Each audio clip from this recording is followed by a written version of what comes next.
All right. Hello, everybody. Welcome to today's webinar, Addressing Risk from All Angles. My name is David Lay, and I'm the Chief Technology Officer at Beacon Pointe Advisors. I oversee the firm's technology strategy and our security infrastructure.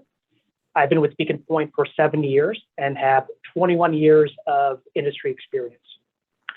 First and foremost, I would like to thank everybody for taking time and joining us today. We would love to hear from all of you. So at any point during the presentation, if you have a question, please feel free to type that in the chat section, and we will make sure to answer your question when we get to our Q&A session, along with answering any questions that were submitted prior to the event. Following the presentation, we will send an email with a link to this recording, along with our event guide. Now, I know cybersecurity and cyber safety are not the most riveting topics, but they have become increasingly important in a time where technology has become an integral part of our lives. And cybersecurity is not just a technology topic. It's a threat that affects companies, industries, nations, and most importantly, you. And with that in mind, the 4 goals for today is to provide everybody with a picture of the current security landscape, provide guidance on recognizing and protecting against threats, reevaluating how we think about security, and how to respond to an incident. At the end of the day, the most important defense is awareness, reaction, and resilience. And first, I would like to start off and set the stage by reviewing some statistics. So cybercrime has increased by 600% since the onset of the COVID-19 pandemic, a lot of which comes from phishing. And phishing attacks account for more than 80% of reported security incidents, of which email is responsible for 94% of all malware that takes place. 66% of malware is installed via malicious email attachments, such as PDFs or images that I come across in these emails. And in 2019, ransomware from phishing emails increased 109% since over 2017. So a significant increase in ransomware and just malicious activity altogether. When it comes to passwords, at least 60% of people reuse passwords across multiple sites. So that's using a password that's the same when you're logging into your bank account and also your Amazon accounts. Then compromised passwords are responsible for 81% of hacking-related breaches. 40% of workers use the same password in both their personal and their work accounts. And only 37% of Americans use two-factor authentication to secure their passwords in 2020. And we'll dive in and we'll talk about passwords and multi-factor authentication later in the presentation. 98% of cyber attacks rely on social engineering. And as I mentioned previously, a lot of that comes from phishing emails, fake invoices, bills, delivery failures, legal law enforcement notices are some of the top items that we see when it comes to phishing attempts and malicious emails. Then every 90 seconds, there is a new attack somewhere on the web. And in 2020, 63% of data breaches were financially motivated. So a lot of really interesting statistics. As I mentioned, there's been a sharp increase in rise in the amount of cyber incidents and cyber attacks that have taken place since the COVID-19 pandemic. And our agenda for today is what are we seeing currently happening in our industry and around us, how we protect our client data, email and password best practices, and what to do when a breach happens and how to respond to a breach, and last, our Q&A session. And next, I would like to introduce our 2 esteemed guests from Schwab, both of which who are experts in technology and cybersecurity. Patrick Hennessy, who is the Director of Consulting at Schwab, and Aaron Donham, who is a Senior Technology Consultant. We've partnered with both Patrick and Aaron on numerous projects, and we work with them very, very closely.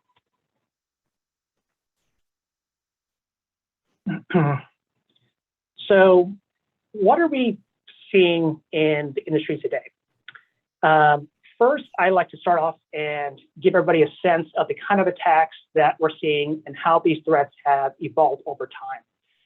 By understanding how individuals and companies are being targeted and the tactics that are being used by attackers, we can better protect ourselves by being able to spot these threats.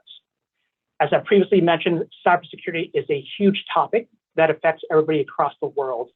You know, we're seeing more and more headlines in the news where individuals like Elon Musk and Bill Gates are being affected, to companies like SolarWinds. And I want to take a quick moment and explain the scope of the hack that took place at SolarWinds. And for those who are unaware, SolarWinds is a software company that develops programs to help IT teams manage networks and technology infrastructures. And it's a software that's used by 33,000 private and public customers, Fortune 500 companies, and government agencies. And in 2020, attackers were able to penetrate SolarWinds systems and embed malicious code within SolarWinds software itself. A few months later, SolarWinds sends out updates and patches to their software, and customers installed the infected code. And this affected thousands and thousands of customers. And the attackers are able to steal data from companies like Cisco, Intel, and Deloitte. And they were able to spy on government officials at the Pentagon, the Department of Homeland Security, and the US Treasury. And this is an example of a massive coordinated effort where attackers were highly skilled and very patient. However, attacks aren't always this sophisticated, and they come in a variety of forms and flavors.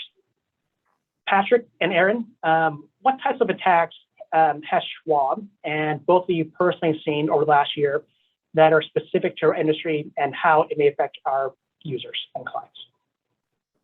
Thank you, David.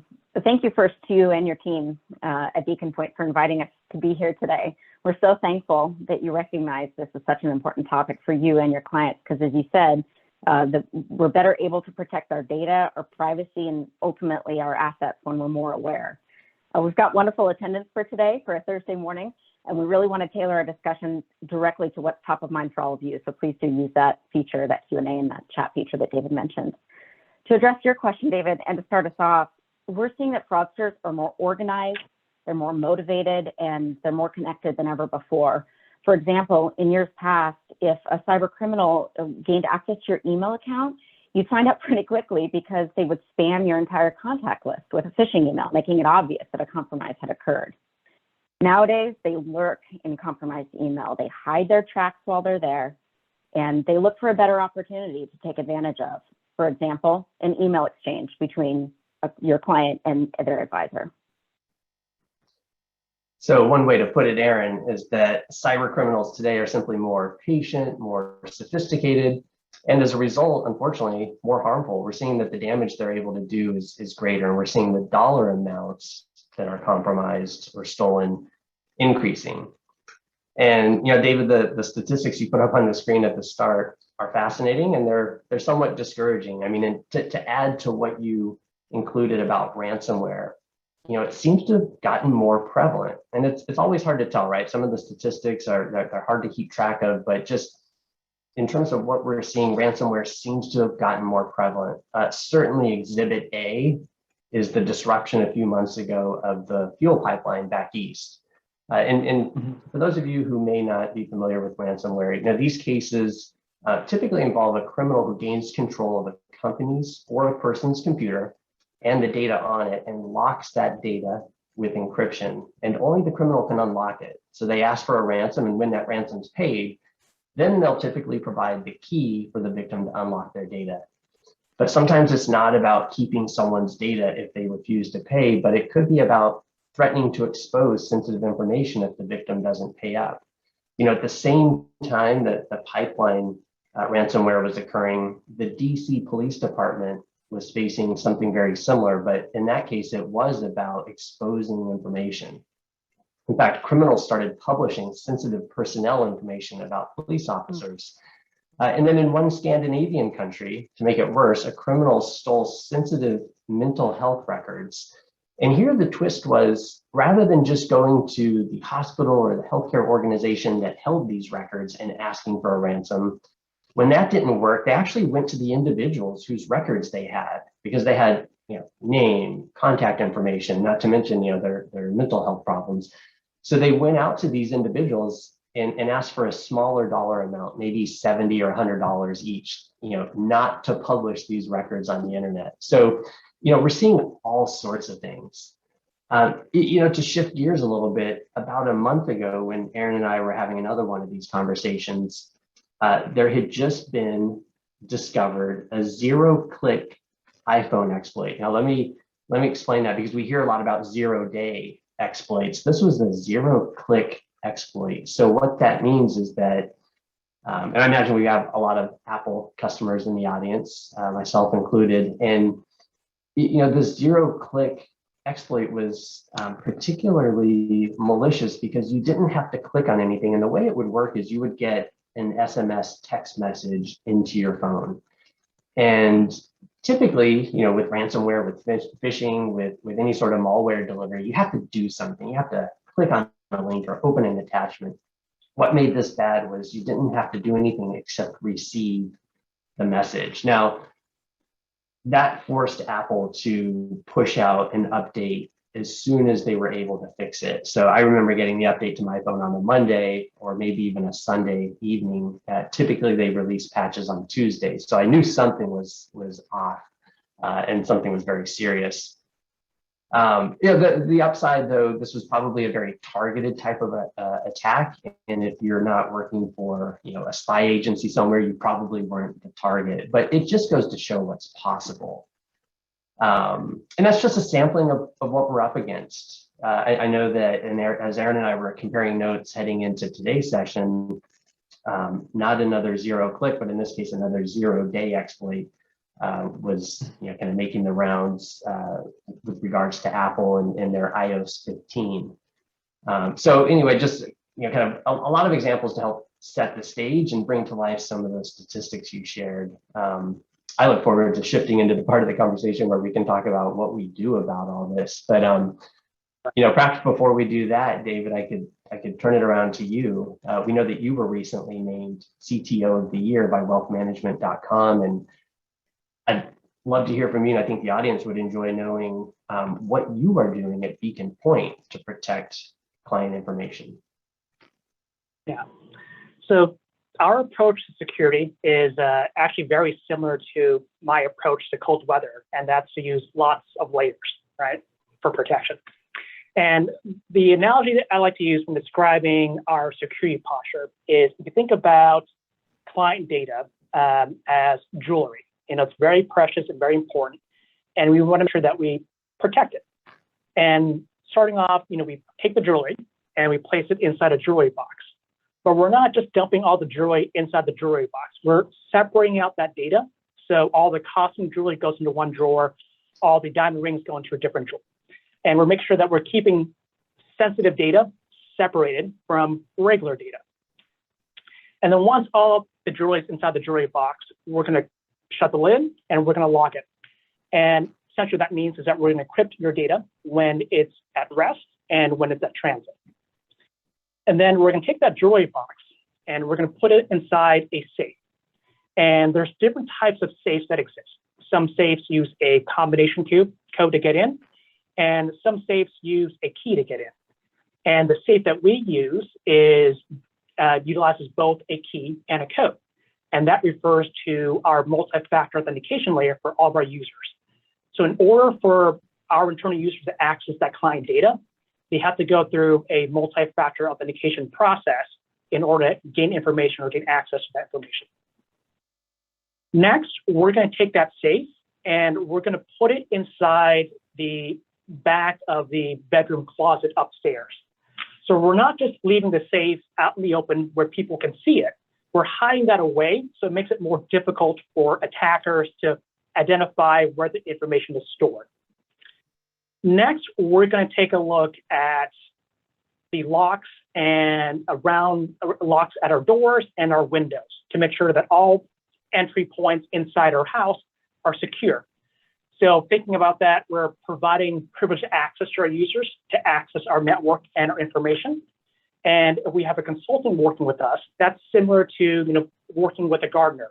We'll open the gate up for them to work on the garden in the backyard and on the side, but they don't have access to the rest of the house. So we'll make sure we're segregating access to all of our different systems. Then we're setting an alarm system in our house. And this pertains to the antivirus, anti-malware software we have installed in each of our machines. And it alerts all of our admins when there is some type of activity that takes place in our systems. It's very similar to, if an alarm goes off when somebody opens the door and they go in and shut off the alarm. Alerts get sent out to myself and all of our admins alerting us to a situation. Then around the house, we have security cameras set up, and we're monitoring all the events that take place around our perimeter. So we're able to identify, who's trying to get into our networks, who's trying to get into our data, and we'll make sure we're following up with all those events.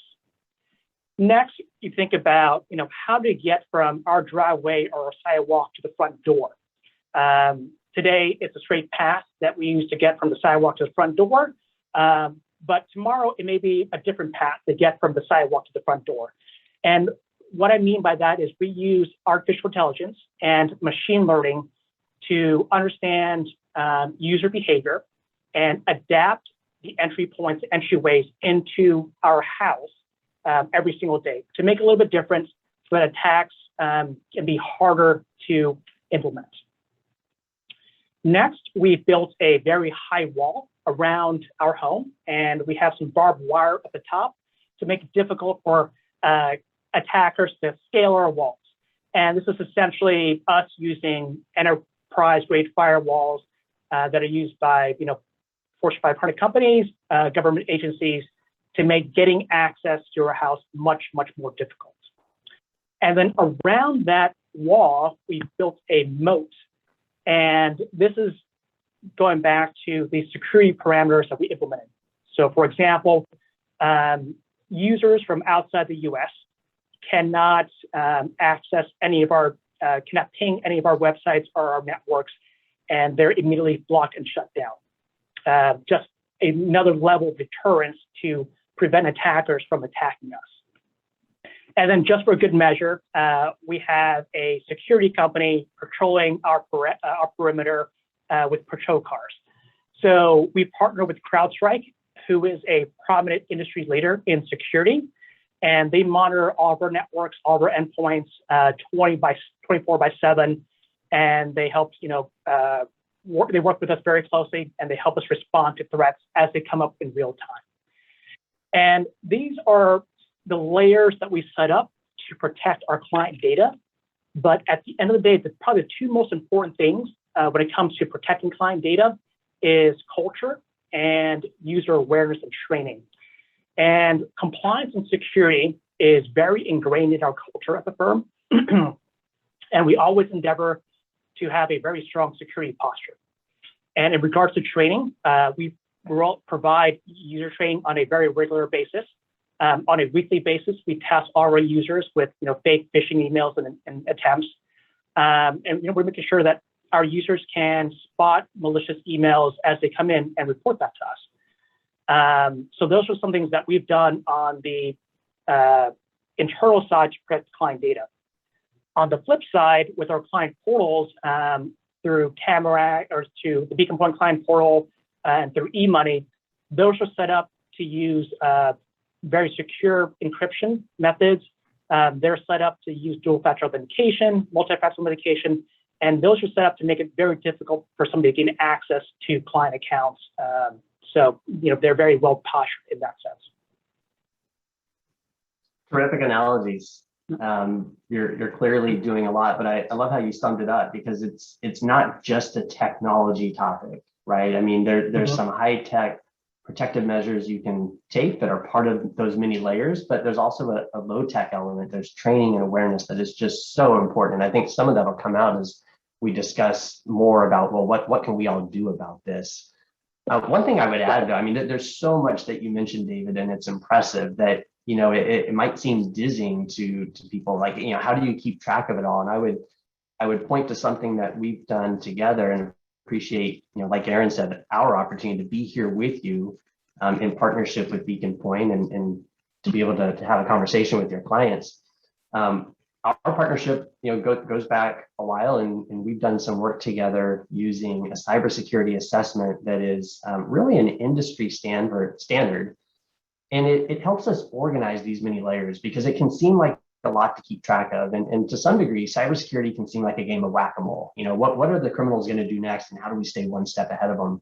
Well, using a framework can just help us organize ourselves so that we're looking holistically at technology, at policies and procedures, at training and awareness, and we're covering things, you know, the best that we can, you know, for the long haul, regardless of what the next set of tactics may be. And so, you know, we've enjoyed working with you over the last year plus through a pretty comprehensive cybersecurity assessment that gives you a clear picture of what the vulnerabilities are, and therefore what you can be doing to protect yourself and position yourself as strongly as possible. So with that, let's shift gears a little bit and talk about email. That's probably one of the biggest threats when it comes to phishing and malicious activity, malware, ransomware, as we just talked about. Can you talk a little bit about, you know, what you're seeing as relates to email and what we can do to better protect ourselves? Yeah, absolutely. I'll get us started on that. You know, and to pick up with some of your stats, you know, we saw that phishing is a major delivery mechanism for malware. And ransomware is one of those malware payloads that gets delivered via phishing. So much comes back to email. And I just want to drive home the point to everyone. You know, consider email to be as important as other important logins that you have, like to Schwab, or to your bank or your brokerage or whatever. You need to protect your email address in your email account. So let me share 3 best practices that I like to always reinforce for email, and then Aaron can come in and elaborate on these topics. But, you know, for starters, you need to have a strong, unique password for your email. Unique, let me underscore that. David had a stat that said something like 60% of people reuse passwords. Don't do it. We'll explain why, but you know, just don't do it. Number 2, understand that email is not secure. So, you know, here's kind of a low tech decision making that you can employ. Know when to use email and when to use other methods of communicating or exchanging information. For example, the secure web portal, I heard David mention e-money. If in doubt, consider the postcard analogy. If there's information that you want to share with, you know, for example, your advisor at Beacon Pointe, and you would not write that information on a postcard and drop it in the mail for everyone along the way to see, then keep that same information out of email. Don't put it in email. Email is not secure. It wasn't designed to be secure. Believe it or not, email is 50 years old. It wasn't created with security in mind, and it's proven very challenging to add security into email at this late stage. You know, also keep this in mind when you're dealing with other professionals, you know, your accountants, your attorneys. These folks who deal in sensitive information may not be leading the way in protecting your information. I see far too many examples of accountants sending spreadsheets around with, you know, social security numbers and a lot of other sensitive information unprotected. So don't be afraid to speak up and ask if, you know, they might have a secure portal for your use, like Beacon Pointe does. So that's number 2. Number 3, understand phishing. Be on the lookout for it. You know, those of us in the workplace, we're getting training on phishing pretty regularly. I worry about people like my dad, who's 80, he's out of the workforce. He's not on the lookout for phishing, but that is perhaps the top cyber threat that we're seeing. Yeah, let me expound on that phishing a little bit more as well. Even the phishing attempts have gotten more sophisticated. So you used to be able to spot them really easily, right, with bad grammar and spelling mistakes. And nowadays, fraudsters will match your writing style and they'll choose their timing really carefully. One example, earlier this year, a fraudster sent a phishing email to millions of recipients on Valentine's Day Eve with a link saying, your flower order did not go through. Please log in and approve an alternate as soon as possible. Who wouldn't click on that? Fraudsters are choosing their tactics carefully. They're making them relevant. They're timing them well. So they're reasonable enough that you might just click or act on the instructions. But to be safe, slow down. Look closely at the details of the sender's email address and links before you click on them. Fraudsters will prey on your natural curiosity. Beware of emails that make you curious or in a hurry. Be suspicious of any unexpected phone call or email. If you didn't initiate the call or the email, don't give out any information. And when in doubt, just delete. If it's important, it's going to come back to you. That ransomware that Patrick mentioned earlier, it usually starts with a phishing email and clicking a malicious link or opening an attachment. Right. And just to add to that too, a lot of threats that I've seen too, it makes the email seem very important, where it forces users or wants users to react very quickly without having people think about what they're clicking on or what they're reading. So as Aaron mentioned, just take a step, slow down, read over the email carefully. And it was something that you didn't initiate. Think about that for a minute. And like Aaron said, if it's important, it will come back again. So, that's a great segue to talk about password security as well. What are some of the best practices when it comes to using passwords and password managers, and how do we protect our passwords from being compromised? Yeah, another important topic. To put it simply, we need passwords that are strong, and by strong I mean long and unique. So, about 20 years ago, some guidance came out that said, you should create passwords that have uppercase and lowercase and symbols and numbers, and those are awfully hard for us to remember. So what we end up doing? We end up choosing, if we're ahead of most people, we choose a good one, but then we do something bad and we reuse it because we think, oh, this is great, and it's really hard to remember. So I'll just remember this one good one and I'll reuse it. These days, we know that more than these passwords that are really hard for us to remember. By the way, those are actually pretty easy for systems and algorithms to crack. So they're not really helping us. Instead, we need passwords that are long and unique. That's going to give you strength and security when you're establishing credentials for websites and applications that really matter. So longer is better, with or without all that other complexity. Longer is better, and unique is critical. When I started my 3 best practices for email, I said, make yourself a strong email password, and make sure it's unique. Don't reuse it. A common error is to reuse a password on multiple sites. We saw it in the stats. This is bad because if your credentials for one site or app are compromised, criminals will try to use your username and password on thousands of other sites. Any compromised credentials out there that get acquired by a criminal typically get sold on the dark web. They get purchased, and other criminals use software to check very rapidly those sets of usernames and passwords against thousands of other sites. And if someone reused their credentials on a site that really matters, typically, a banking or brokerage site, criminals in and now can start to get at your funds. That's called credential replay. We've noticed or detected more than 1 billion attempts at this on various Schwab websites, where we're seeing criminals hit us with other people's usernames and passwords trying to get in. So make them long and unique. Yeah, and let me add to that too. That can seem really daunting, but one of the best tools to enable all of us to have strong passwords is called a password manager, and they do all the work for you with a little time investment up front. They generate the long and unique password for you. They store it, they organize it, searchable. All you need to remember is one strong master password that unlocks the password manager. I know, Patrick, when we were talking earlier, you mentioned a login fatigue. Oh, do I really need to create another login and password to this? Well, As soon as I started embracing a password manager, all of that login fatigue was gone because I was like, oh, I just create another login, no problem. I have hundreds. And some of you may be wondering which password manager to use. This is not a recommendation by Schwab, but we're happy to share the names of several that we see most often. So personally, I use 1Password. Patrick uses Keychain on Apple devices, and a couple others that we see and hear good things about are Dashlane and LastPass. And that I takes us personally to, use LastPass too. Yeah. you use LastPass, yeah. Yeah. Let's talk a little bit more about that multi-factor authentication or two-factor authentication. Wherever available, you should set up multi-factor, because what it means is fraudsters would need access to your other factor to get in. In other words, if somehow they do get your username and password on the dark web, if you've enabled multi-factor authentication, they'd be blocked from entry. Obviously, that's important for banking, but maybe even more so for your email these days.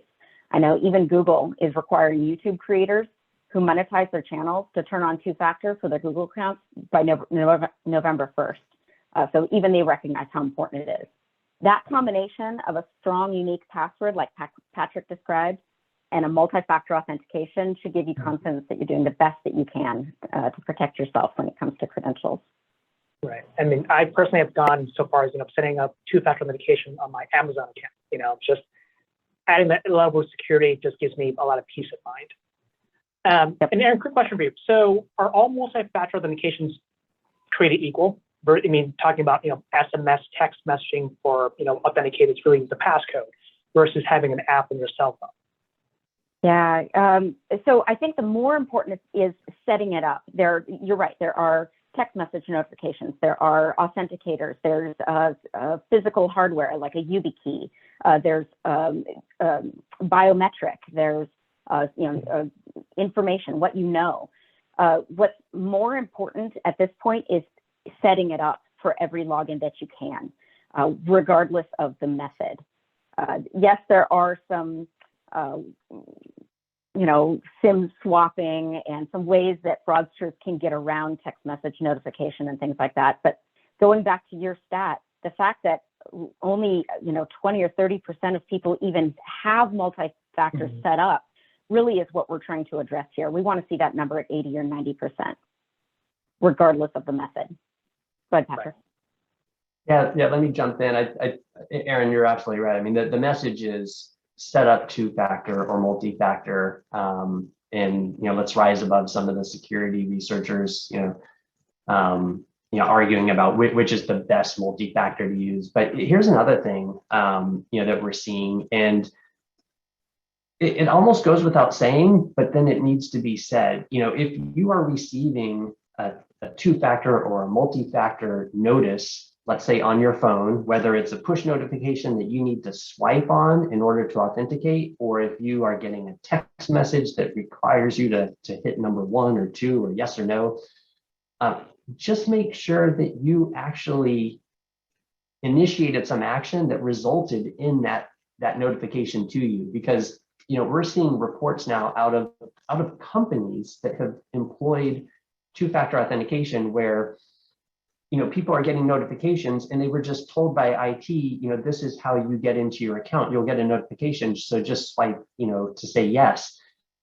So they were doing that when they weren't the ones logging in and initiating that two-factor. So it defeats the whole purpose of two-factor if you're getting, kind of random notifications because a criminal's trying to get in and you essentially let them in by saying, yes, that's me. So, it kind of goes back to the point you made, David, about email, to just, slow down. Think about what you're doing. Did you initiate this activity? And then you'll be in pretty good shape. We like to think that multi-factor adds a healthy dose of protection to, otherwise, simple credentials of username and password, but, it's not a panacea, and it can be defeated if, essentially through user error. So think about what you're doing. And also what Patrick mentioned earlier at the beginning is make sure that you're using different passwords for different sites. Don't use the same password for your shopping on Amazon and the same password for your banking information. Make sure to separate that out. And especially if you're working as well, make sure to use separate passwords from work that are very different than what you're using for personal use.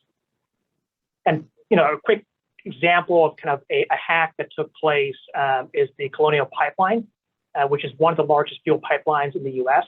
That attack resulted in shortages across the East Coast, and it was caused by a compromised password, where an employee was suspected of using the same password that they had at home and that they had at work. And in that instance, multi-factor was not set up at work as well, and that could have prevented the hack from happening. So it's going back to making sure that we're looking at using different passwords for our different systems, and adding that extra layers of security with that multi-factor. So Aaron and Patrick, so what should users do in the event that a breach or an incident happens, and how should they respond to an incident? Yeah, so the moment you suspect something might have happened, that your computer or one of your accounts, your email or something might be compromised, I'd be inclined to disconnect from the internet, run antivirus, run anti-malware on my device, and just see if there's any malware or viruses to be removed. I would do that, and then I would start changing passwords. But you want to take that first step and search the device for malware, because certain types of malware, if not removed, will basically make any new passwords useless. So one type of malware is a keystroke logger that can track what you're typing on the keyboard. If you've been infected with a keystroke logger and you don't remove it, you start changing your passwords, criminal will be able to know what your new passwords are. So that's what I would do for starters.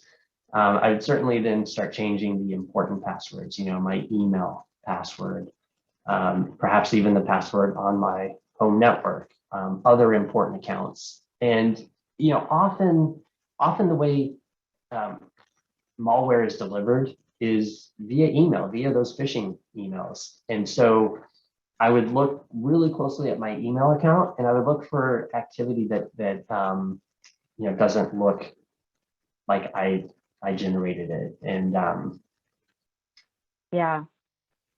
Aaron, if you want to pick up there. Yeah, a common thing that fraudsters will do is they'll set up rules to look for in your email client, look for like auto delete rules or auto forwarding rules, things that they're trying to either hide their tracks, like, oh, you didn't see this, check your sent mail, all that kind of stuff for suspicious activity. And that gets into the sort of the next level after you do what Patrick describes of, log into your banking, look for unknown transfers or bill payments or small debits and withdrawals. Again, things that are suspicious or unusual. And then go to your next level, consider who to notify. If you have a trusted IT person, get them on the horn. If you suspect an email or banking credential compromise, notify your advisor and your custodian immediately. And as Patrick said, you might need to be changing passwords and other important logins along the way. Most folks change their passwords and set up two-factor or multi-factor authentication after they've been compromised. And so why not do it before? Right. And also, fraudsters are very patient nowadays. I mean, they may be in your email account for months on end before anybody notices it or before they actually take any action. They're there just to, monitor what's going on, understand your behavior, understand your mannerisms. And then at some point where there's a vulnerability, that's when they strike. So as Aaron mentioned, it's important to get those security measures like multi-factor set up before something happens.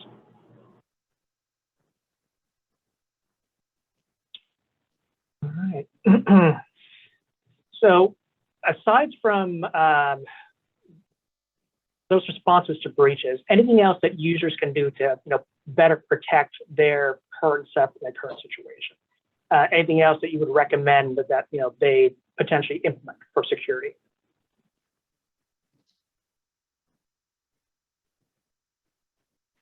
This might head off some of the questions that came in advance, but just at your home network, be sure to change the admin password or the default password that comes on your wireless router.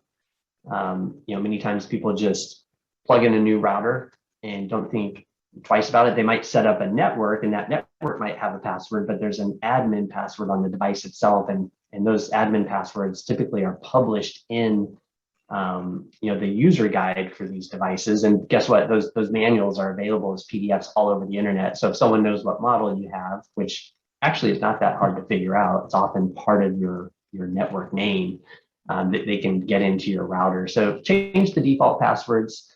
Turn on a firewall. On Mac devices, that's very easy. I think there's something similar on Windows-based devices, but turn on the firewall and use encryption, where you can, and be smart about your messaging as well. I'll leave it at that because I know we've got a lot of questions that might dig further into those questions and topics. Okay. So let's go ahead and dive into our Q&A session now. So we received a number of questions prior to our event, so let's walk through those first. So first question that came in, what is the most secure method of preventing security breaches when using an iPhone for checking account balances or any other transactions which access my account? So really, when you're accessing financial data on a mobile device, make sure that the operating system is up to date and using the latest software updates, latest patches.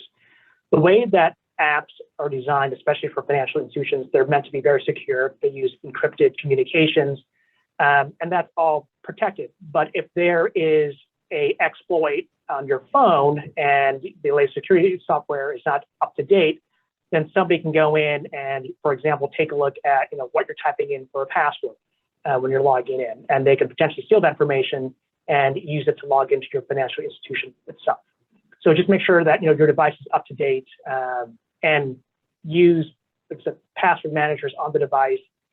Use multi-factor on your different sites for that added level of security. Next question, how do you deal with the number of problem ransomware? When is it easy for thieves? So the best antidote to ransomware, whether you are a company like Beacon Pointe or Schwab, or an individual wanting to protect your own files or photos, have regular backups of everything on your computer or anything that's important. If at any moment you can restore from backup, then the only hold fraudsters have over you is data. Over your data is the threat of distributing that data on the dark web. So remember my example. I mean, in ransomware, they can lock your data up or they can expose it. Might not be able to prevent them from exposing it, but if you're worried about them, taking precious family photos or something, well, you can back those up. And by the way, be sure to test those backups regularly to make sure they actually work. Yeah, that's what I was going to mention. Is make sure to restore from your backup periodically to make sure that it actually works. I've seen that before where the backup wasn't an actual backup. Yeah. So funny story. Years and years ago, I backed up all my family photos onto a hard drive, scanned all my pictures in, and I made the mistake of destroying those pictures after I was done, thinking I had a digital copy. Sure enough, I didn't test my backup, and my hard drive failed, and I lost all my photos for the last 20 years. So lesson learned, and now I have multiple backups, and I test my backups on a regular basis. Okay, next question. What is the safest way to make digital payments? Going back to my response earlier, when financial institutions design and build applications, they make it very secure, whether it's Venmo, PayPal, Zelle, all those secure payment methods. So using them shouldn't be a problem. They should all be secure. It's making sure the device you're using them from is up to date with the latest security software updates, patches are installed, and make sure that you're running scans to protect against vulnerabilities. So that's where users will get access to your financial institutions and your accounts, is through an exploit on the actual device itself. And of course, set up a unique password for each one of those with multi-factor enabled. Right. And with the password manager, you can have as many passwords as you want in there. Like Aaron mentioned, you just have to remember or create one really strong password. And then passwords to all the other sites are just auto-generated by the actual password manager itself. So one password remember, which makes it very easy. Next question. What forms of social media or other app platforms do you think should be avoided? AKA, which apps are a threat to my personal information? So using social media is not, I mean, we don't recommend, not using social media at all. It's being smart about using these social media accounts. So for example, if you're on vacation and you want to post pictures, do that when you actually get back from vacation. Because a lot of things that we've seen is when users post photos or mention that they're away on vacation on social media sites, that's when attackers see a vulnerability and potentially insert themselves into certain situations. So for example, I've seen or read about an attack that took place where a family was taking a vacation, husband and wife are posting pictures from Hawaii, and the family is away. And their email account was compromised. And what the attacker did was they started emailing financial institutions, advisors saying, hey, I'm on vacation right now. I need some money as an emergency that has come up. Can you please send the wire to XYZ account?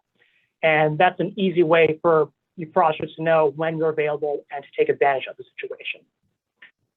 One more thing I did want to point out about social media is going back to social engineering and fraudsters taking a look at your social media accounts. Think about when you're setting up security questions and answers on websites such as your banking websites where they ask you, what is your mother's maiden name, or what is your uncle's first name? Questions or answers to those questions like that, make sure to not post that information on your site, or even better, avoid those questions and answers altogether and pick something different. So those would be my recommendations there. Next question is, how do you create bulletproof security without making it difficult for non-technical users to use? Ooh, that's a tough one. Bottom line is, I think the new normal is using multi-factor authentication, and it should be part of our everyday life. It's quite simply the best thing you can do to prevent unwanted access to your systems. And unfortunately, there's no way to bulletproof a security system, especially in a way that's barely noticeable. Using unique passwords combined with multi-factor authentication is the best thing you can do today. Yeah, and think about some of the low-tech approaches. I mean, protecting our information starts with things like shredding mail that's not wanted or needed, that has sensitive information on it. Remembering our guidance on email best practices, on passwords. These will get you a good deal of the way there. David, I'm looking at the number of questions. Why don't we leave it at that in terms of that one? And if you want to switch to like a rapid fire, we'll plow through as many as we can. Yeah, sounds good. All right, first question. Were any of Schwab or Beacon Pointe systems affected by SolarWinds? So we do not use SolarWinds at Beacon Pointe, so we were not affected by the hack. A couple of years old at this point, but I recall the answer for us being no as well. Can malware include ransomware in an email infect a smartphone if the email is opened on the phone? Absolutely, yeah. Smartphones are not immune. And that brings up a point. Often email on a phone is more challenging, right? Because the screen's smaller, and you might not have the space you need to figure out who's actually the sender.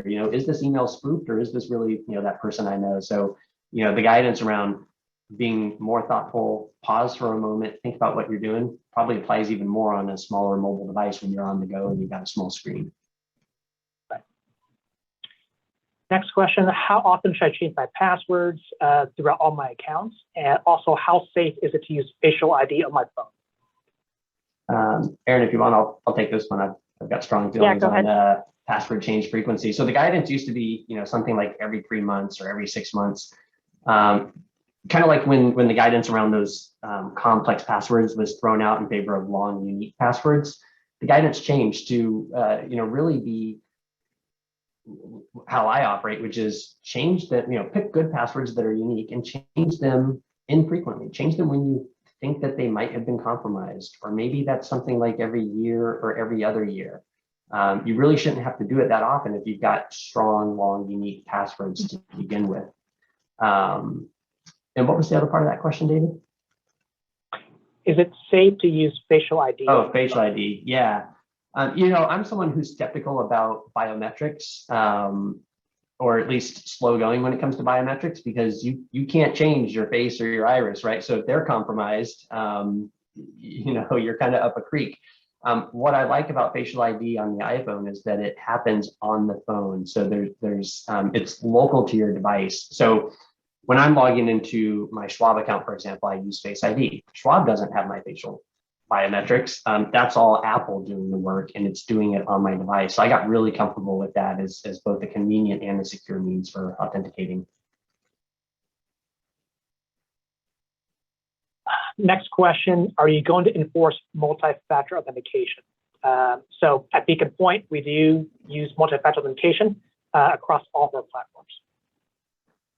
We make it available, strongly recommend that you do. It's a requirement for some of our B2B clients, firms like Beacon Pointe, that have access to trading or to money movement. And it's recommended for all others. In fact, I think we're rolling it out and enforcing it more broadly than that. For individuals, clients like yourselves on the line, highly recommend that you activate multi-factor. Next question, what have been the instances of ransomware against individuals? Seems to me there's more money in blackmailing organizations than folks like your individual clients. So, go Patrick. I was going to say, the example of what happened in the Scandinavian country where, criminals first targeted the healthcare organization, and when they didn't play ball, they went to the individuals. I think we are seeing headlines now where the dollar amounts are higher, targeting organizations. It's a big problem. But at least a couple of years ago, criminals were picking up, 600 here, 1,200 there from, grandma who lost all her photos online and who was willing to pay it. And, those $600 to $800, ransoms here and there add up. I'm hearing about less of that now, but maybe it's just these larger crimes have taken the headlines. Yeah, but to me, it comes down to the security. In many ways, those bigger corporations do have slightly tighter security, but it still comes down to the human aspect. And so if grandma doesn't have the security in place, then it's low-hanging fruit for them. Next question, how do you measure if your security methods, systems, and processes are working? How do you report these measures and performance? Who do you report these measures and performance to? Are there any external reports available? Okay, so kind of an organizational question. We've got due diligence materials that we make available to clients of Schwab, individuals, and especially other businesses like Beacon Pointe. There are various reports available as a public company. And then David, what about you?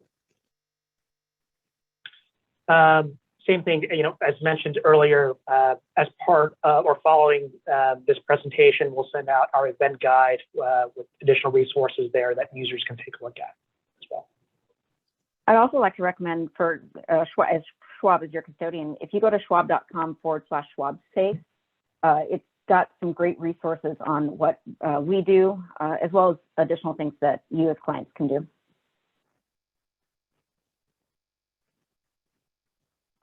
Next question. Beacon Pointe has been growing quite nicely via acquisitions. How do you ensure that the acquired organizations fit into your security framework? So as part of any acquisitions that we do, prior to them coming on board, we actually go through a very long technology assessment process. We make sure that we go and replace all their existing network infrastructure and security infrastructure. And come day one, everybody's running on Beacon Pointe systems, using our security protocols, using our standardized enterprise-grade equipment, and making sure that everybody's at a level playing field when it comes to security from our perspective. And this is why David is CTO of the year, because he oversees all of this. He's amazing. How does Beacon Pointe and Schwab secure phone access for financial transactions? How do we secure phone access for financial transactions? Like e-authorization?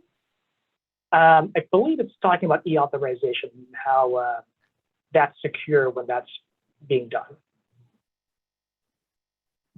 Yeah, it's actually one of the most secure because it requires a client login into their login and password to approve that money movement. So it's actually far more secure than a signed document that's emailed or sent through a portal.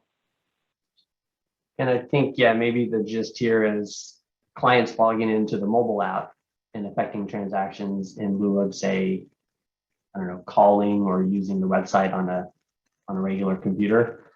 The app itself has security built in, same authentication procedures to access your accounts, username, password, potentially that multi-factor or even Face ID if you have it activated. So I would say largely equivalent. We're able to offer the security, but also the convenience of transacting on the go on the mobile device. Do password managers work across multiple platforms? I set it up on my laptop. Can I log on to my phone or another computer? Yes. So if you have an account with 1Password, LastPass, or any other password manager, that can be installed on multiple devices, which you can use across multiple systems. Is Google Password safe? I'm not familiar. Another. Yeah, so I think that's the, when you're typing Chrome? in your credentials inside the web browser and it saves your password there.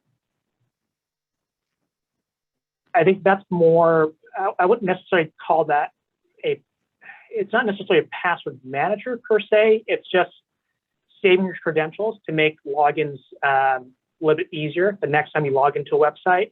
I would look at using a password manager that we mentioned earlier. Yeah, I personally don't allow my browser to ever save a password. Yeah, same here. Yeah, ditto. I'm seeing another question in the queue here about how safe is password saving functionality provided by Bing, Chrome, etc. Ditto. I would not save credit card numbers, driver's license numbers, information. I just don't let the browser retain that info. Especially if you're sharing a computer, the computer itself is not encrypted or protected in any way. Right. Does Schwab have the ability to lock or freeze my accounts if I say my computer systems have been hacked? Yeah, please do let your advisor know at Beacon Pointe, and they or you directly can contact us. It's important that we know when you suspect any systems of yours may have been compromised that could allow access to your Schwab account, and we can put extra protective measures around those accounts. And time is of the essence. And that's the same across any custodian. If you believe or suspect your account has been compromised, email or notify your advisor immediately, and we'll work with your custodians to make sure that we put a hold and a freeze on your accounts. Is it necessary to always use a VPN regardless of the network you're on? VPN. So yeah, I wonder in what context. A lot of individual folks don't use a VPN. Some do. A lot of people use it for work. I think the benefits you get from a VPN is when you need to encrypt information as it travels from you and your device to some other device or computer somewhere. So typically when you're working from home and connecting to an office computer or server, that's when a VPN can come into play, and your organization will select and employ the VPN of their choosing. For personal browsing, it can be awfully challenging to find a good reputable VPN. Try to search online. It's very hard. No one will stick their neck out and recommend them. When you choose a VPN for personal browsing, you are basically kind of voting with your confidence in the organization behind the VPN, but often there's not a lot of transparency into these VPNs. So choose carefully. For anyone really interested, there's an open source VPN essentially called Tor, which is free to use and can provide some anonymity, some degree of anonymity when browsing. I've seen lately my Mozilla Firefox browser has told me that Mozilla is in the VPN game now, and they've established a reputation over the years for privacy. So, but it's really buyer beware. And we are at the hour today. So I want to thank everybody for attending our security session today. Thank you, Aaron and Patrick, for attending and being our guests as well. As I mentioned, the recording will be sent out. A link to the recording will be sent out following the presentation, and also our event resource guide. And if you have any additional questions, please feel free to contact your advisor. Thank you for hosting us, David. Right. Thank you. Thank you, everybody. Take care. Have a great day.